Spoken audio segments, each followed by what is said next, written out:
Baik, Assalamualaikum warahmatullahi wabarakatuh. Apa kabar anak bapak sekalian? Bapak doakan semoga selalu sehat ya.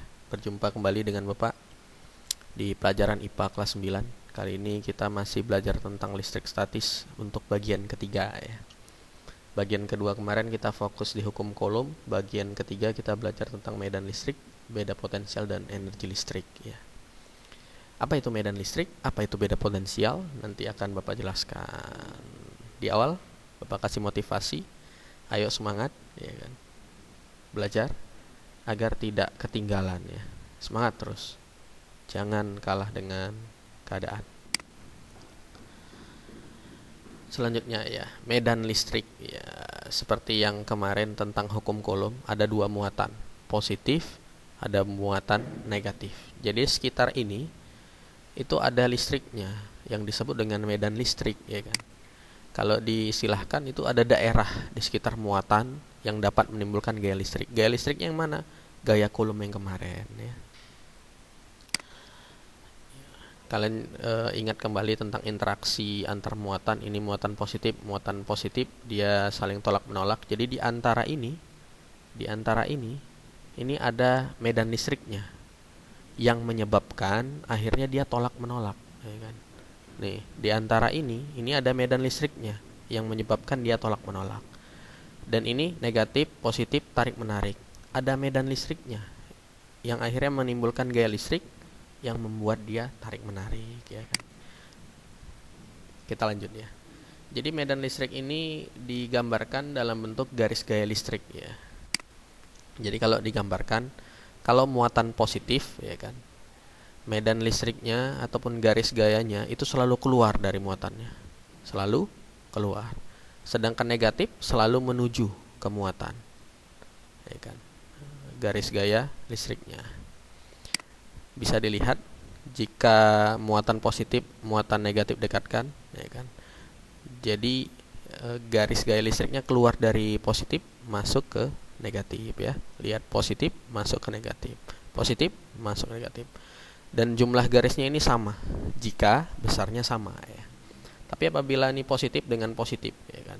Jadi dari positif keluar, dari positif keluar ya kan, dari positif keluar. Jadi kesimpulan yang tadi, kalau positif dia keluar dari muatannya, garis gaya listriknya. Tapi kalau negatif masuk. Nah, seperti ini ya. Kalau negatif lihat ya. Kalau negatif dia masuk ke dalam muatan, menuju muatannya. Tapi kalau positif keluar. Maka kalau digambarkan garis gaya listrik pada dua muatan yang berbeda begini, dari positif ke negatif ya. Itu prinsip umumnya.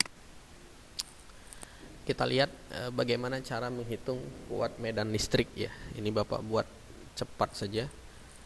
Jadi kuat medan listrik itu bisa dihitung dengan perbandingan ya kan, gaya yang terjadi antar dua muatan dengan muatan ujinya ya. Seperti kemarin tentang hukum Coulomb bunyinya kan gaya sama dengan konstanta Coulombnya dikali muatan pertama dikali muatan kedua dibagi jarak antar dua muatannya. Dan konstanta ini nilainya tetap 9 kali 10 pangkat 9 dibagi muatan ujinya. Jadi kalau misalnya disama dengan ini bisa dihabiskan. Ini habis ya kan. Habis, bisa kita coret. Jadi tinggal Q per R kuadrat ya. Jadi bisa digambarkan nih seperti ini. Ini muatan utamanya, ini muatan uji ya. Medan listriknya arahnya kemari. Dan ini jaraknya. Jadi kalau diberi keterangan E itu adalah medan listrik, satuannya Newton per Coulomb. F itu gaya Coulomb, satuannya Newton. Q muatan listrik, satuannya Coulomb. Q0 muatan uji, satuan Coulomb. R jarak antar muatan ya kan, satuannya meter, seperti di pertemuan kemarin. Kita lihat contoh soal. Contoh soalnya mudah ya. Soalnya juga nanti mudah. Iya. Iya, lihat contoh soal. Gaya Coulomb yang dialami kedua muatan A dan B sebesar 4 dikali 10 pangkat minus 4 Newton. Jika besar muatan A sebesar 4 kali 10 pangkat minus 6 Coulomb dan muatan uji B sebesar 2 kali 10 pangkat minus 12 Coulomb, berapakah besar kuat medan listrik yang dirasakan muatan uji B ya kan? Kita buat dulu diketahui gayanya ya. Gaya 4 kali 10 pangkat minus 4 ya, kalian bisa lihat ini. Berikutnya muatan di A ya. Muatan di A 4 kali 10 pangkat minus 6 ya, ini ya. Baru muatan uji B ya kan. Muatan uji B 2 kali 10 pangkat minus 12 ini ya. Ditanya berapa medan listriknya. Kita coba jawab. Kita masukin rumusnya. E sama dengan gaya dibagi muatan ujinya. Kita tuliskan gayanya 4 kali 10 pangkat minus 4 ini. Muatan ujinya 2 kali 10 pangkat minus 12 kulum ya ini. Kalau kita tuliskan menjadi 4 dibagi 2 ya kan.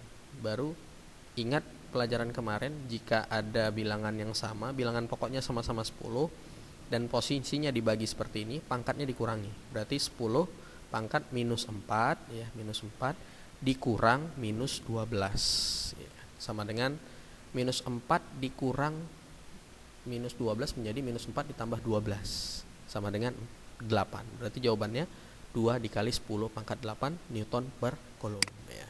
Kita lanjut. Masuk ke pembahasan kedua, beda potensial ya. Beda potensial ini fenomena yang utama sering terjadi ketika peristiwa alam tentang petir ya, kilat ya.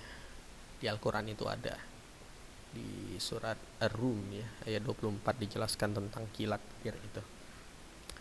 Jadi petir itu ataupun kilat bisa terjadi turun kena ke bumi ataupun kena ke daratan, itu karena ada perbedaan beda potensial ya, beda potensial. Dan yang selalu bergerak itu elektron. Kenapa elektron selalu bergerak? Seperti pertemuan kemarin. Jadi elektron kenapa bergerak? Karena elektron itu mempunyai massa jenis yang lebih kecil ya dari kandungan muatan yang lain gitu. Jadi bisa jadi petir terjadi karena ada perbedaan beda potensial antara awan dengan awan yang lainnya atau awan dengan daratan yang ada di bumi. Yang terjadi itu elektron berpindah dari beda potensial yang rendah, lebih kecil, ke beda potensial yang lebih tinggi ya.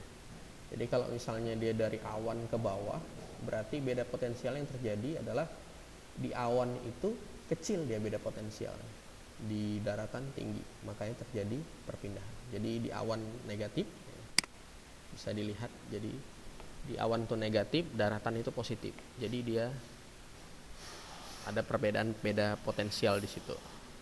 Baru berikutnya, jika awan dengan awan juga bisa menghasilkan petir karena ada perbedaan beda potensial ya kan. Ini hanya ilustrasi saja. Bisa nggak kita kena petir? Bisa. Makanya hati-hati ketika ada petir ya. Apa itu beda potensial? Beda potensial itu perbandingan antara besar energi listrik yang diperlukan ya dengan jumlah muatan listrik yang dipindahkan. Jadi kalau diberikan rumusnya itu begini. Beda potensial simbolnya V ya kan. Itu sama dengan besar energi listrik yang diperlukan dibagi jumlah muatan listrik yang dipindahkan ya kan. Jadi V itu adalah beda potensial, satuannya volt. Kalau W itu energi listrik, satuannya joule. Kalau Q itu muatan listrik, satuannya coulomb ya. Selanjutnya kita agar lebih paham ya, Bapak kasih contoh soal. Contoh soalnya, berapakah beda potensial kutub-kutub baterai ya, sebuah rangkaian jika baterai tersebut membutuhkan energi 60 joule untuk memindahkan muatan sebesar 20 coulomb ya. Kita buat diketahuinya energinya 60 joule, muatan listriknya 20 coulomb. Yang ditanya berapa besar beda potensial. Ini rumusnya. V sama dengan W per Q. Kita tinggal masukin saja. W-nya nilainya 60 joule. Q-nya nilainya 20 joule. 60 dibagi 20 sama dengan 3 volt. Mudah ya, tidak sesulit yang dibayangkan. Jadi nggak usah takut dulu kalau untuk soal hitungan. Intinya adalah kita harus berani untuk menjawab ya kan. Dibaca dulu secara perlahan. Nanti kalau kita memang sudah belajar dengan baik, insya Allah Allah yang ngasih petunjuk ya. Kesimpulan untuk pertemuan hari ini ya. Kesimpulan untuk pertemuan hari ini. Yang pertama, medan listrik ya. Medan listrik itu daerah di sekitar muatan yang dapat menimbulkan gaya listrik terhadap muatan lain. Ini salah artinya hapus ya. Jadi di antara muatan listrik itu ada daerahnya yang akhirnya menimbulkan gaya. Medan listrik digambarkan dalam bentuk garis gaya listrik ya, seperti tadi ya, garis gaya. Ingat kembali, garis gaya itu selalu keluar dari positif, ya kan, masuk ke negatif ya.